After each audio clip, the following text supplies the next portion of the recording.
Who was Cleopatra, really? A seductress? A scheming queen? A tragic lover? Or something far more dangerous? For 2,000 years, the world has told one version of Cleopatra's story, a queen whose power came from beauty, charm, and her ability to manipulate great men.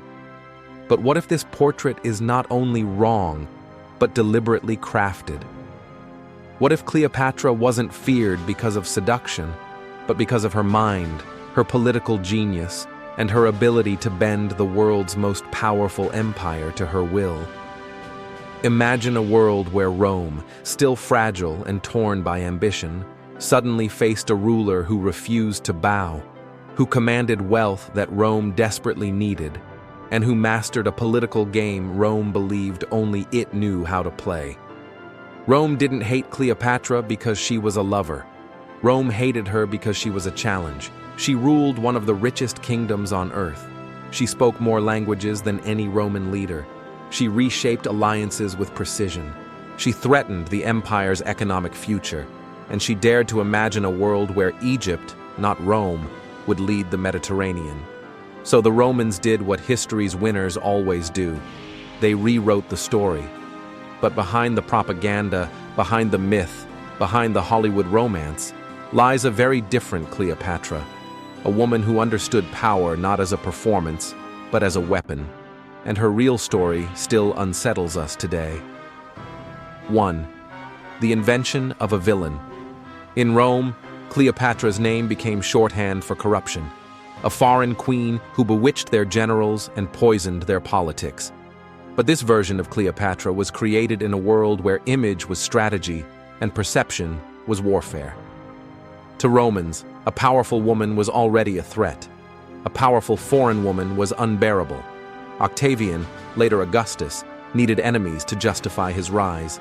Mark Antony, his rival, was dangerous, but a foreign queen, exotic, manipulative, a threat to Roman virtue, she was perfect.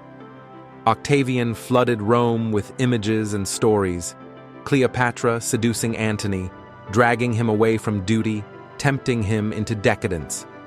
But propaganda is only powerful when it contains a sliver of truth. Cleopatra and Antony did form an alliance, but it wasn't built on seduction. It was built on strategy. She needed Rome's military protection. Antony needed Egypt's impossible wealth. Their partnership was political. Their romance grew later. But Rome could not allow that story. Rome needed a monster. 2. Cleopatra, the architect of power. Long before she met Caesar or Antony, Cleopatra had already survived one of the most ruthless environments a ruler could face: her own family. The Ptolemaic dynasty was notorious for its violent court. Sibling, marriages, assassinations, exiles, betrayals. It was a chessboard where losing meant death. Cleopatra, at 18, inherited a kingdom spiraling into famine, debt, and rebellion. But where others collapsed under chaos, Cleopatra adapted. She became the only Ptolemaic ruler to speak the Egyptian language. She studied philosophy in Alexandria's libraries. She mastered diplomacy and theatrical politics. She restructured Egypt's economy. She stabilized her throne while surrounded by enemies. She wasn't using beauty. She was using competence. What frightened Rome was not that Cleopatra was seductive, but that she was effective. 3. Caesar and the rebirth of Egypt. When Cleopatra entered Julius Caesar's camp rolled inside a carpet, or more likely a laundry sack, she wasn't performing a seductive trick. She was taking a political gamble. Her own brother had expelled her. Egypt was collapsing. She had one chance to survive. Caesar wasn't seduced. He was impressed. Here was a woman who could speak his language, literally and politically. She debated policy with him, discussed mathematics and philosophy, and understood what Rome wanted: stability in Egypt and access to its grain. Cleopatra offered both. She wasn't Caesar's weakness. She was his ally. Their son, Caesarion, symbolized something Rome feared deeply: the possibility of a new dynasty blending Roman power with Egyptian wealth. To Romans who cherished the Republic, at least in name, this was a nightmare. Caesar was assassinated. Cleopatra fled home, but she left Rome with a seed planted in its imagination, a future where Egypt and Rome ruled together. To many Romans, this was treason. To Cleopatra, it was simply strategy. 4. Antony and the Great Gamble. Years later, Mark Antony needed her more than she needed him. Rome was bankrupt from civil wars. Antony was tasked with controlling the eastern territories, and he found Cleopatra ruling one of the richest kingdoms on earth.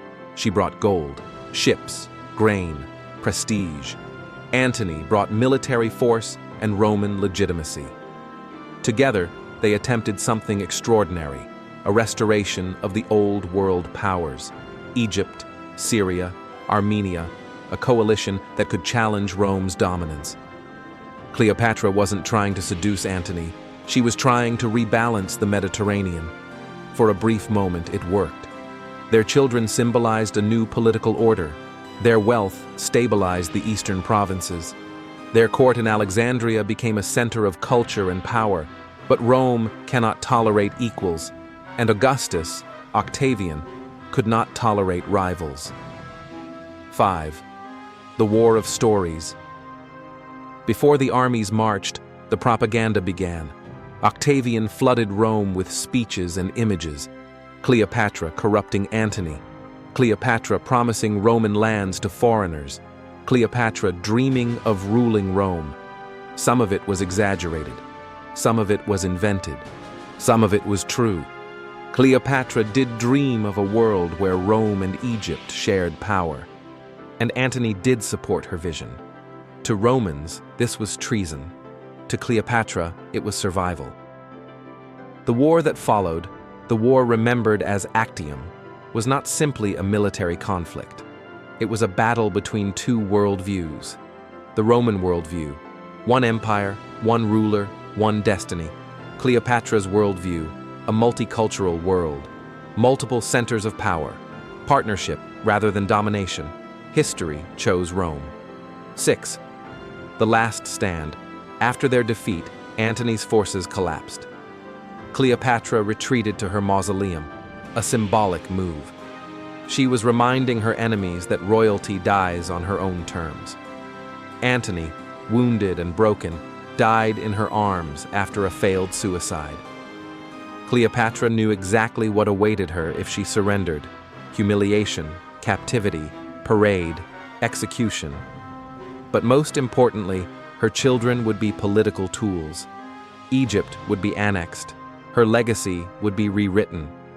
So she did the last thing she could do with agency. She chose her death.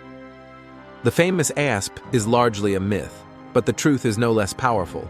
Cleopatra arranged a controlled death, likely with a fast-acting poison, denying Augustus the victory of displaying her as a trophy.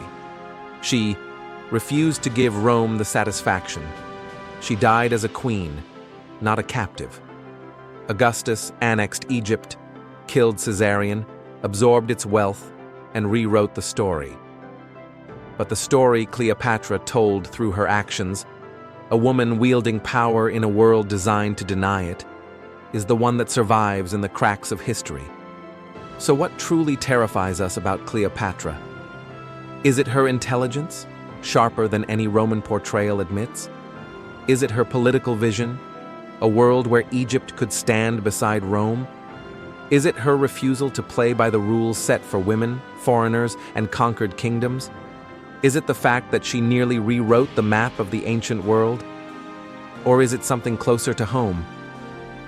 Cleopatra forces us to confront a truth we often avoid. History is not a record. History is a battlefield. And she lost the war not because she was weak, but because propaganda is more powerful than armies. We fear Cleopatra because we fear what she represents: a person who refuses to accept the story written for them, a leader who fights the script imposed by an empire, a figure who challenges the world and almost wins. Her real story raises a deeper, unsettling question. If Cleopatra's legacy could be rewritten so completely, how many other stories have we misunderstood? Cleopatra's story is not simply about a queen who died for love or fought for power. It's the story of how narratives are created, weaponized, and cemented into history. Rome won the war. Rome controlled the archives. Rome shaped the memory.